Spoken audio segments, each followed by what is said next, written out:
I put forward with Qatar and Egypt a ceasefire and hostage deal. It's been endorsed by the UN Security Council. Now is the time for the parties to finalize its terms. Bring the hostages home. Secure security for Israel and Gaza free of Hamas' grip. Ease the suffering in Gaza and end this war. On October 7th. A smattering. Yeah, whatever. That's the United Nations there. Yeah, well, yeah, hostages, schmostages, as they say at the United Nations. They could care less about hostages. Joe Biden impressing no one at his last address ever in the history of the world to the United Nations, to the General Assembly today, to the Security Council, never again. Joe Biden is suffering from mental little personism. He's got little personism. He's up there today screwing up traffic. That's the most important thing. Screwing up traffic. Big news yesterday out of Washington because the Department of Justice, corrupt as it is, they released a manifesto of sorts belonging to the left-wing radical that Democrats like to lie about, and that means the news media likes to lie about too, who showed up at President Trump's golf course in West Palm Beach, Florida, with a rifle, and he was planning on assassinating President Trump, the second Democrat recently to aspire to try, to plot, to show up, to assassinate President Trump. And what was it, the liberal on my Newsmax show last night said, talking about President Trump being shot by a sniper with a rifle from a rooftop more than 100 yards away. And he said, yeah, well, President Trump cut his ear. That he said President Trump cut his ear. That's because the left is bloodthirsty. They're a bloodthirsty lot. But the manifesto was released by the Justice Department yesterday, and it's raising a lot of eyebrows for a number of reasons. Why would they release this when they have not released similar documents and materials from other cases? For example, with the transgender mass murder at the Christian school in Nashville, where it took more than a year, I think, to release the manifesto of the transgender person, a young woman who said that she was a young man and went and murdered 6 people at the Christian school. And it was a suicide attack, yet another suicide attack by yet another Democrat in a suicide attack. And I went looking for the story in the Washington Post today. Since this is quite controversial, releasing this manifesto, and it sounds kind of like they're almost encouraging people to follow up.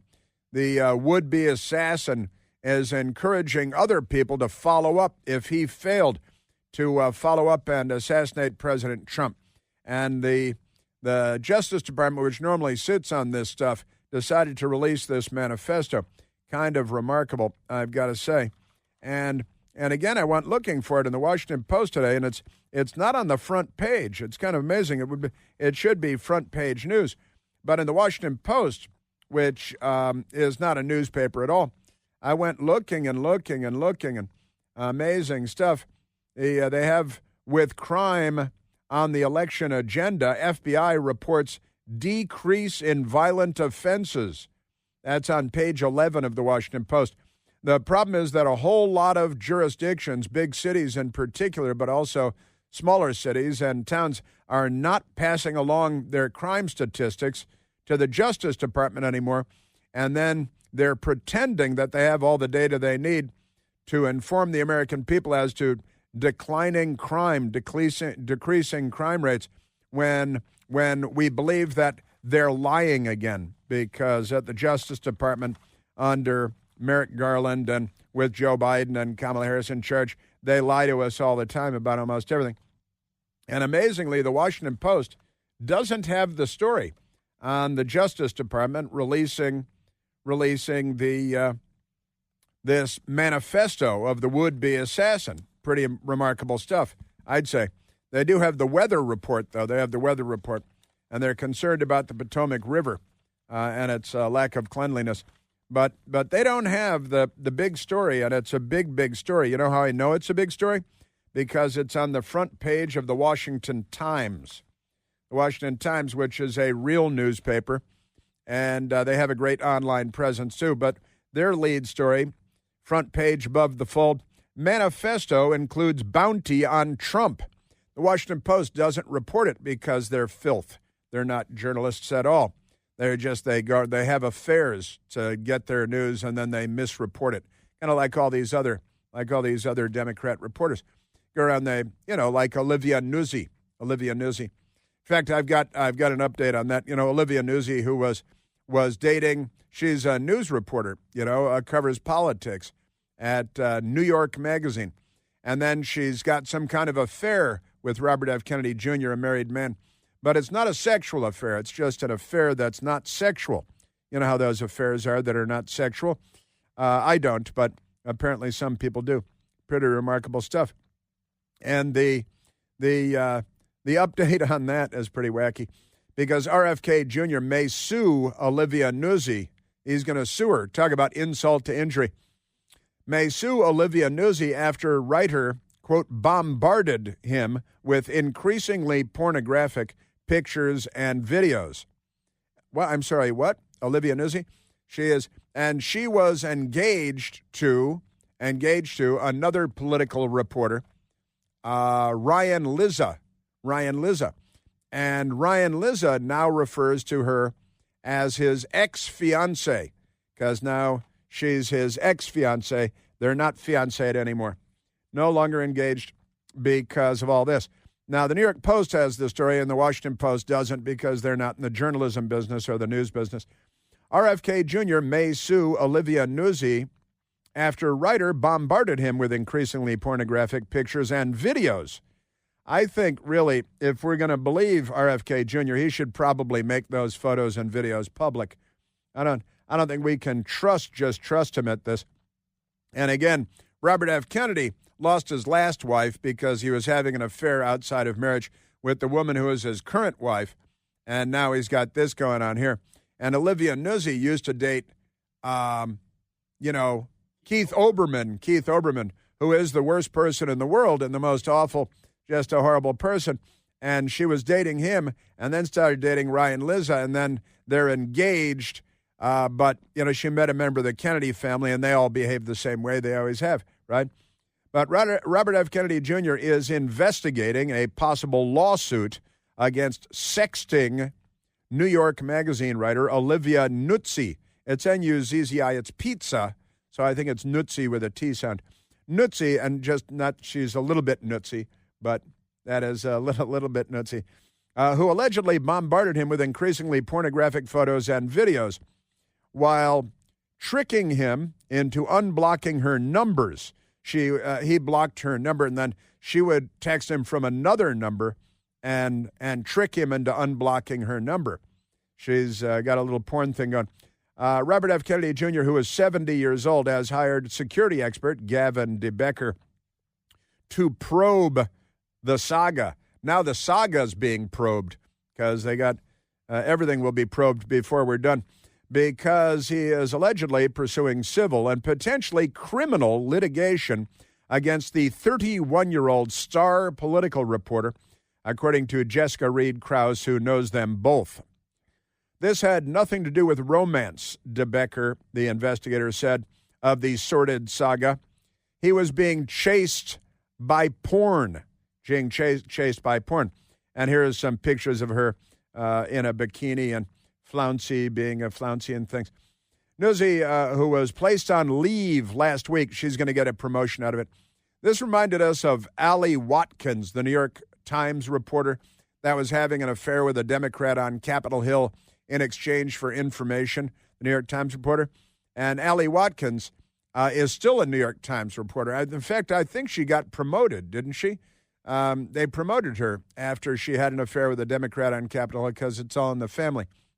It did remind me of a scene in the old movie Broadcast News, a funny scene in the movie Broadcast News, where a bunch of reporters in the newsroom are standing around talking about whether you would, men and women, and talking to the women, would you tell a source that you loved him in exchange for information, as a reporter, right?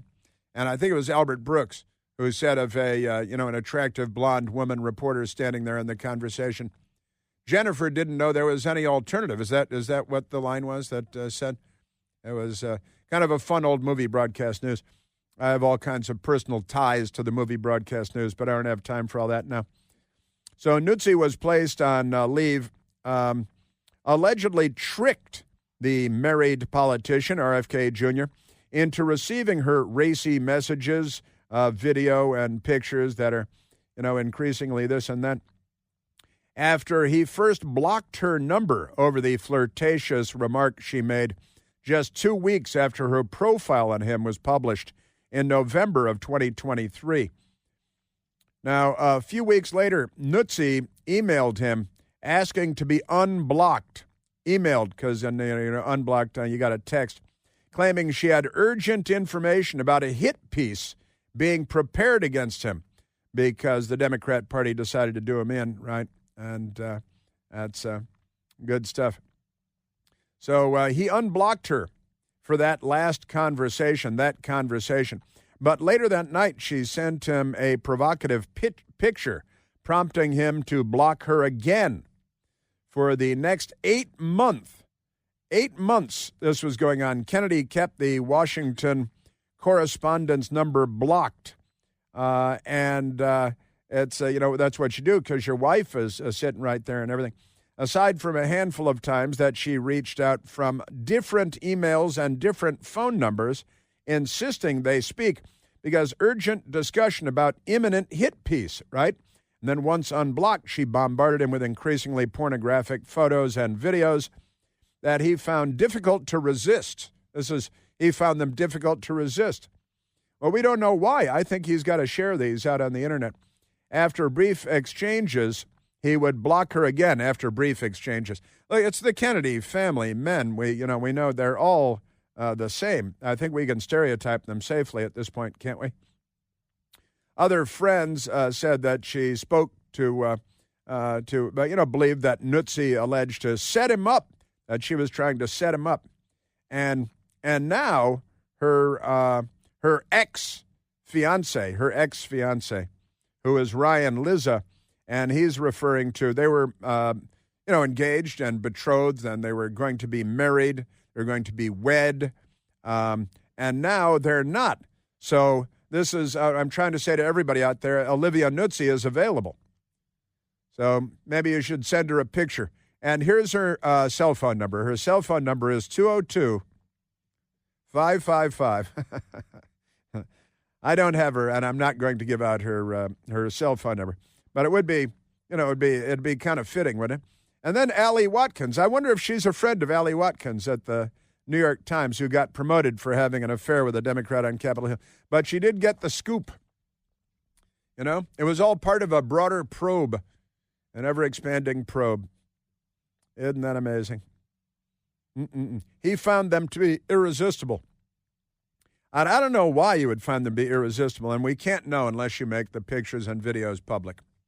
I think, Robert F. Kennedy Jr., you have a duty and an obligation so that the public has a better understanding of what happened here, that you have to. Here's a picture of, here she is with her ex-fiancé, Ryan Lizza. They look so happy together. They're happy together, ba-ba-ba-ba. So how is the weather? Here's my ex-fiancé. Just amazing. Democrats, you know how they are. Hey, as you gear up for back-to-school season and fall, which is upon us now, it's official, I think, your feet deserve the same level of support and love and adoration that they had all throughout your summer adventures. Am I right? Introducing G-Defy shoes. G-Defy shoes with VersaShock technology. Unlike ordinary brands of shoes, G-Defy shoes offer a superior shock absorption and trampoline-like energy return.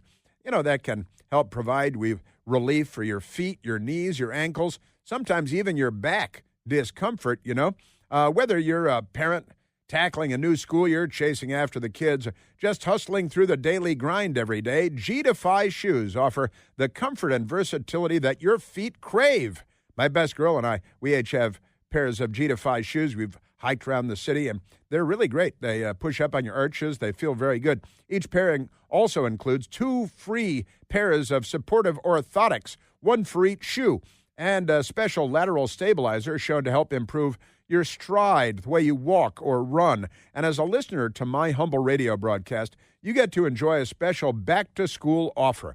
You visit gdefy.com. You're going to get a $20 off your order of $100 or more with the code Chris. Very simple, Chris, traditional Western spelling.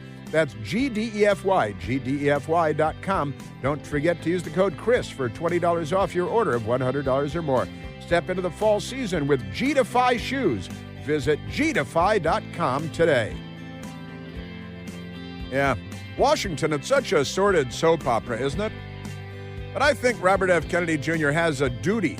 He has an obligation to make public those photos and videos of Olivia Nuzzi. And then Ryan Lizza, he lives at Ryan Lizza, you should call in. I've got a few questions for you.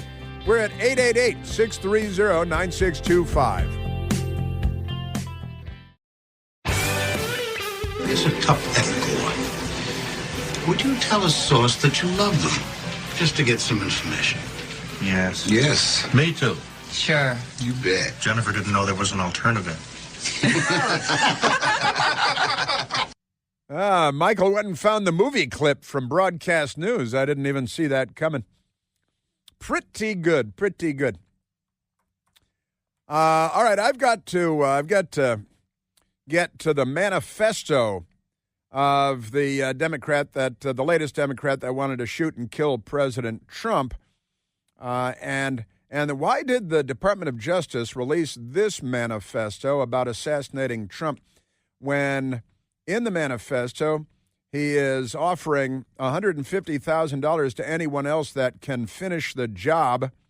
Ryan Wesley Routh, the Democrat weirdo freakazoid who is in jail now for attempting to assassinate President Trump. The DOJ, the Department of Justice, has a long history of not releasing manifestos, but in this case, they made an exception. And in the manifesto, the individual is calling on others to assassinate President Trump, and even offering I don't think he has $150,000 to give, but who knows? And why did the Department of Justice release this manifesto when that is not their pattern, not their history? But in this case, they released the manifesto. I have that coming up. Whack a doodle do.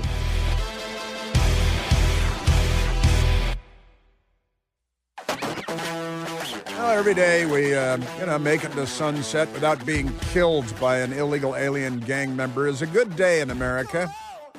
That's what the Democrats have done. I tell you, they're throwing thousands of Haitians at small towns.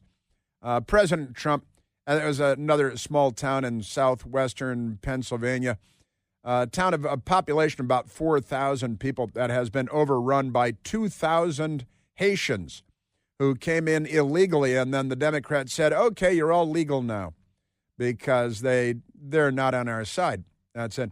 And President Trump is talking about these immigration policies that will destroy small-town America, and they're right, of course.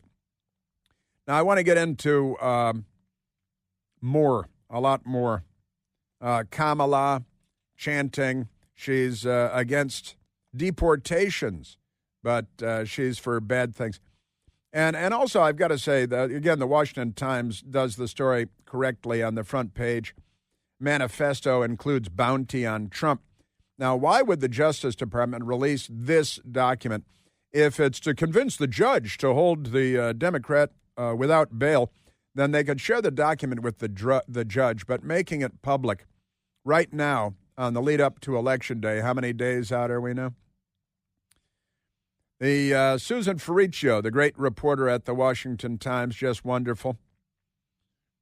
The man accused of attempting to assassinate former President Donald Trump on his golf course in West Palm Beach, Florida, left a handwritten manifesto confessing to the plot and offering money for someone else to finish the job. And this is the one manifesto the Department of Justice decided to go public with. This was an assassination attempt on Donald Trump, but I failed you, the manifesto said, according to a court filing by prosecutors. I will offer $150,000 to whomever can complete the job, the manifesto says. Ryan Wesley Routh, 58 years old, charged with 2 felony firearms violations, was denied bail in a Miami federal court on Monday. But maybe Kamala can help raise bail for him. You know, she was active in raising bail for criminals that were burning and looting and rioting in our cities and attacking the police. And she was actively raising bail for the criminals because she loves criminals and hates the police because she's a typical Democrat. Prosecutors said they would seek an additional federal charge of attempted assassination. That sounds like a good idea. Why don't you go ahead and file it now? Which carries a sentence of up to life in prison. Routh, a convicted felon, is scheduled to be arraigned on September 30th. The court documents released before the bail hearing. Prosecutors revealed evidence that strengthens the case. Routh was seeking to assassinate Mr. Trump on September 15th. You could just ask him. When he hid in the bushes along the 6th hole of Trump International Golf Course with an SKS-style rifle. In addition to the manifesto, which was left in a box at the home of an acquaintance, apparently months ago, by the way, prosecutors found Routh's fingerprints on the rifle, on tape, on the scope. His fingerprints are there, which was loaded with 11 rounds and had a round in the chamber. Data recovered on his phone showed he searched driving routes to Mexico. Merry old Mexico. You know, they love Mexico. Other equipment in Routh's Nissan Xterra included license plates. He had multiple license plates, 6 cell phones with different numbers on the license plates and different numbers on the cell phones, 12 pairs of gloves, and a passport. His backpack was stocked with plates capable of stopping small arms fire, kind of plates you'd put in a ballistic vest to help protect you from gunfire. In addition to the manifesto, investigators discovered a handwritten list of dates in August, September, and October that listed places where Mr. Trump had appeared or was expected to appear. Now, the question remains, why did they release this manifesto when they are not in the habit of releasing other manifestos and other documents like this, when this manifesto is an invitation, a call to arms against President Trump?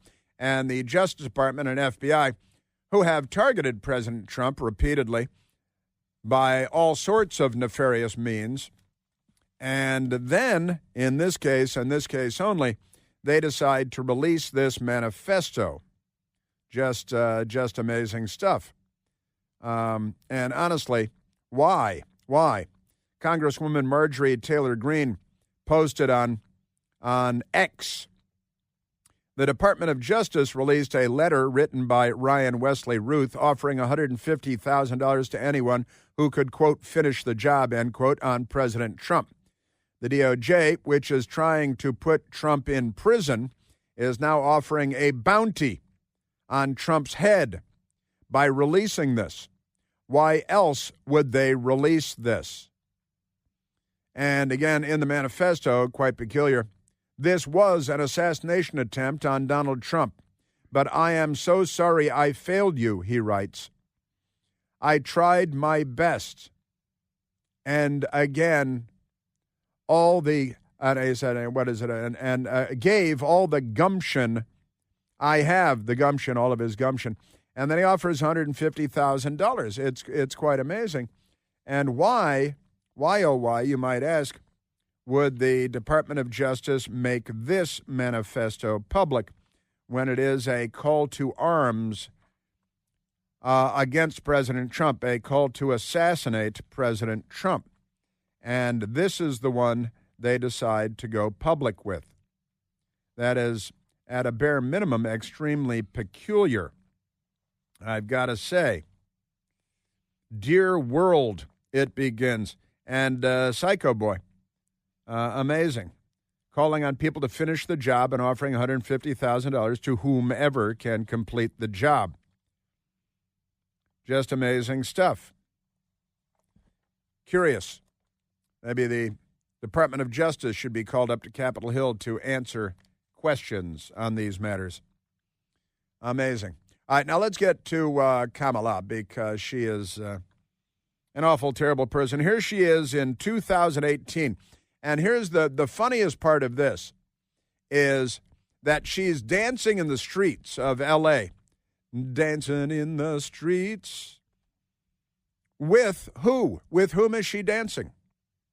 She's dancing with the disgraced, fraudster, racist, anti-Trump zealot mental case from the TV show Empire that nobody ever saw, Jussie Smollett. She's dancing in the streets of L.A. in 2018 with Jussie Smollett, the bad actor. Remember this MAGA country and N-word, and he's crying, and he's doing his interview with ABC News, and he's so brave, and he struck back at the guys that he hired to come pretend to assault him and all this crazy stuff. But Kamala dancing with Jussie Smollett, the disgraced former actor, racist. Democrats aren't disgraced when they're found to be racist, as long as they're racist toward the right people, Jews and white people generally. Video emerges of Kamala Harris protesting deportation alongside Jussie Smollett. I think it was Dave Chappelle that nicknamed him Jussie Smollett, but that really is his name, Jussie Smollett. A resurfaced video shows Kamala Harris at a 2018 parade with disgraced actor Jussie Smollett protesting deportation. And here she is screaming and chanting, down, down deportation, up education. They've failed. They just fail at everything. Up with education, down with deportation. Up with education, down with deportation. Up with education, down with deportation. Now, I know the news media is clamoring to ask her about this video. No, they're not. They're clamoring to give her a tongue bath. They're clamoring to give her the RFK treatment. They want to send her naked pictures of themselves is what they want to do. Didn't know there was any other way. Now, also, the big Al Smith white tie dinner, an annual dinner that has been attended forever and ever by both presidential candidates in presidential election years. The Al Smith dinner, Al Smith was a Democrat, New York State governor, I believe 4-term governor, and it is a charitable dinner as well. It's a white tie dinner, not a black tie dinner. Maybe that's why Kamala doesn't want to go, because it's white tie and she's racist. Maybe she'd go to it if it were black tie, because that wouldn't be racist, but because it's white tie, she won't go. That could be it. Has anybody asked her that? But she's announced that she's skipping the Al Smith dinner in New York. And funny, the Catholic Cardinal Dolan in New York was asked about Kamala skipping the dinner, and he answered, because he's not a politician and he's got a sense of humor. So here is Cardinal Dolan in New York when asked, well, Kamala Harris says she's not coming to the big white tie dinner. It's a charitable dinner, a fundraiser, and it's been very popular with presidential candidates forever. Cardinal Dolan was asked, what do you think about that? We're disappointed. We were looking forward to giving the vice president an enthusiastic welcome. And we were confident that she would find this. You know, she speaks very much about the high ideals and how it's good to get away from division and come together in unity and all. Well, that's what the Al Smith dinner is all about. She doesn't mean any of that, though. It's just like she doesn't mean anything else about securing the border. She's apparently going to do a fake border visit later this week.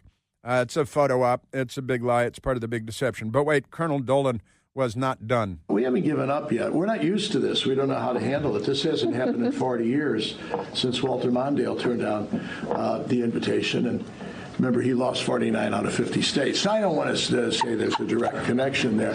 But so we're not used to this. The last vice president to not show up candidate, the last candidate for president to not show up to the dinner in an election year was Walter Mondale. And Cardinal Dolan, being a funny guy, reminds that Walter Mondale running against Ronald Reagan in his re-election campaign in 1984, Walter Mondale lost 49 out of 50 states. And Cardinal Dolan brought that up pretty funny. The only state that Walter Mondale won was his home state of Minnesota, where Tim Walz comes from. Ronald Reagan won every other state, 49 of them. Just amazing. And then he's going to try to get Schumer, the Lizard King, to pressure Kamala to come to the dinner. And we're not giving up. You know who's been a help to us, Lauren, is Senator Schumer and Governor Hochul.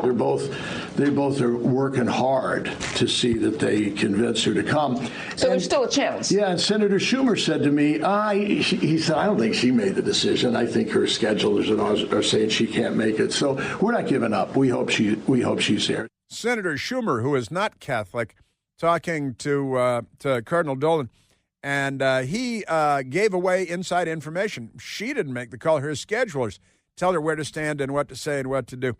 You may remember in 2016 when Donald Trump was running against Hillary Diane Rodham Clinton, and he defeated her, and she's been miserable every hour ever since, every hour of every day, waking up face down in a pool of her own dried vomit.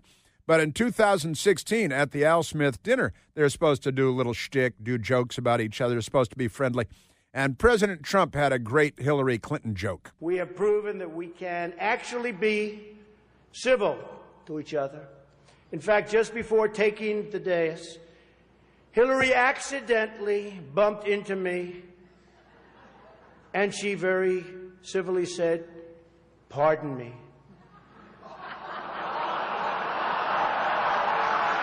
Hillary was under investigation for destroying emails, destroying evidence, subpoena from Congress that she defied, which is okay. And I very politely replied, "Let me talk to you about that after I get into office." And Hillary actually laughed pleasantly. It was before she lost to Donald Trump, and she could still, laugh about things. It was kind of amazing. Great stuff. The Al Smith dinner 2016. Hillary Clinton and Donald Trump were both there. It was very civil. President Trump was great. Hillary actually laughed. It might be the last genuine laugh that she had in her life. She will never have a genuine laugh ever again. No, sir. Hey, Venezuelan gangs are taking over the streets of Chicago. Blood in the streets of Chicago. I hope to be able to get to that coming right up.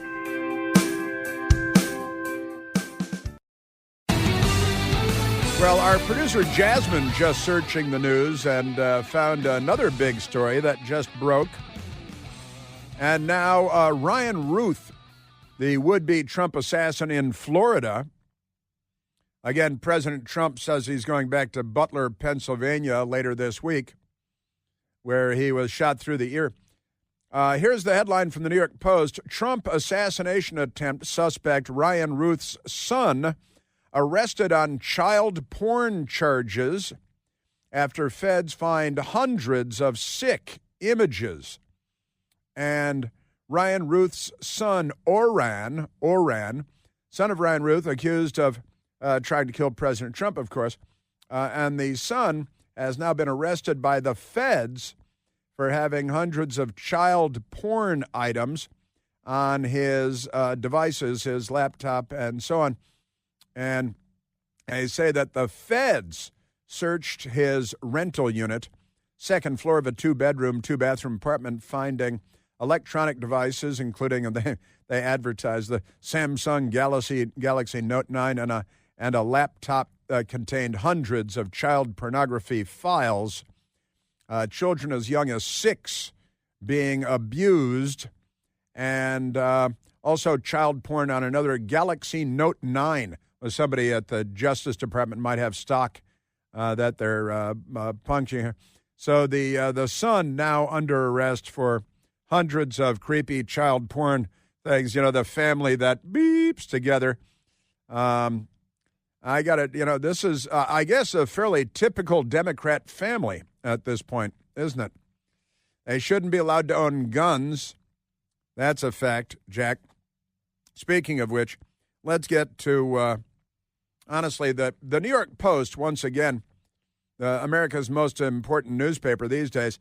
New York Post went to Chicago to talk to locals about the Venezuelan gangs that are taking over. They get right here, they get quick housing, quick funding, food, they get cars with no license. That's a former gang member they're talking to on the sidewalk, and the locals are not amused. The leadership in the black gangs in Chicago get fed up with the illegalities and the criminal activity of these migrants or non-citizens. The city of Chicago is going to go up in smoke. It's going to go up in flame. The Reverend, the pastor Corey Brooks, let's jump to number 17, tries to keep the peace, tries to help keep the peace in Chicago. We're already dealing with major crime. We're already dealing with major educational issues. We're already dealing with a high murder rate. When you add individuals who are undocumented, who are coming from countries who have been let out of prison and entering into our city, it's only a matter of time before things explode. Gang wars are coming between Chicago local gangs and the Venezuelan gangs moving in. You're starting to see in different places around Chicago on the south side confrontations and issues arising that are only going to get worse as time goes on. The Democrats are just making everything better, aren't they? If only we had an election coming up. If only we had a news media that wasn't corrupt.